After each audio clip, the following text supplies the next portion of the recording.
नमस्कार। मऊ रेडियो में सुनिए नीलेश कुमार दीपू से। आज सरकार ने बजट पेश किया है। आइए सुनते हैं बजट पर क्या राय देते हैं big bull mutual fund service के फाउंडर राम प्रवेश मौर्य।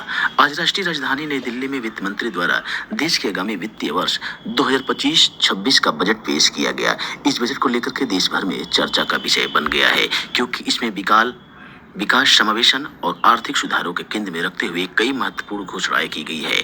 इस लेख में आज के बजट के प्रमुख बिंदुओं पर उनके संभावित प्रभावों का विश्लेषण किया गया।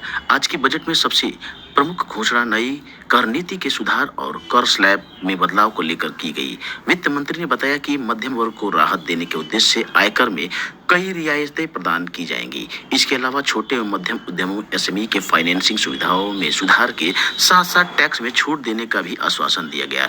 इस कदम में देश के आर्थिक ताने बाने में तेजी लाने की उम्मीद जताई जा रही है।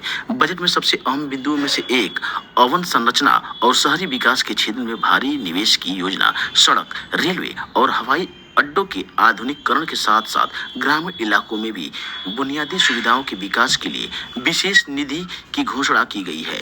इस निवेश में रोजगार के नए अवसर सृजित होने की संभावना है और आर्थिक विकास में गति आने की उम्मीद है। इसके अलावा digital India, make in India तथा स्टार्टअप इंडिया जैसी पहलों के लिए भी विशेष प्रोत्साहन राशि निर्धारित की गई है, जिससे नवाचार को बढ़ावा मिलेगा। वित्त मंत्री ने बजट में स्वास्थ्य और शिक्षा के लिए आवंटन में वृद्धि की घोषणा की। कोरोना महामारी के पश्चात स्वास्थ्य क्षेत्र में सुधार की आवश्यकता को देखते हुए नई स्वास्थ्य नीतियों के साथ साथ ग्रामीण स्वास्थ्य सेवाओं को सुदृढ़ करने के लिए विशेष योजना शुरू की गई है। शिक्षा के क्षेत्र में भी डिजिटलीकरण को बढ़ावा देने के लिए विशेष निवेश का प्रावधान किया गया है, जिसमें देश के युवा और विद्यार्थी वैश्विक स्तर पर प्रतिस्पर्धा कर सकेंगे।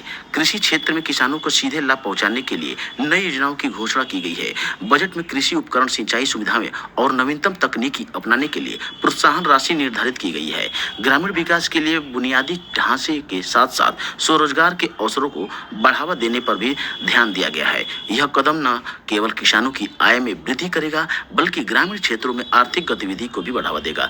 बजट में वित्तीय स्थिरता बनाए रखने के लिए राजकोषीय घाटों को नियंत्रित करने के उपायों की रूपरेखा प्रस्तुत की गई है। खर्चों में कटौती के साथ साथ राजस्व में वृद्धि के लिए नए स्रोतों की पहचान की गई है। इसी के साथ आर्थिक समावेशिता पर भी जोर दिया गया है, जिसमें समाज के पिछड़े वर्गों को भी विकास की लहर में शामिल किया जा सके। महिलाओं, अल्पसंख्यकों और अन्य वंचित समुदायों के लिए लक्षित योजनाओं का भी प्रावधान किया गया है। हालांकि बजट में कोई सकारात्मक पहले की गई है, लेकिन आलोचकों को मानना है कि मौजूदा वैश्विक आर्थिक अनिश्चितताओं को ध्यान में रखते हुए कुछ नीतिगत सुधारों और लचीलापन होना चाहिए। टैक्स स्लैब में सुधार और खर्च में कटौती के बावजूद कुछ क्षेत्र में धन की आवश्यकता बनी हुई है। विशेषज्ञों का सुझाव है कि भविष्य में बजट में और भी व्यापक सुधारों की शामिल किया जाए, ताकि आर्थिक विकास संतुलित और समावेशी रह सके। आज का भारतीय बजट विकास, समावेशिता और वित्तीय स्थिरता के सिद्धांतों पर आधारित है।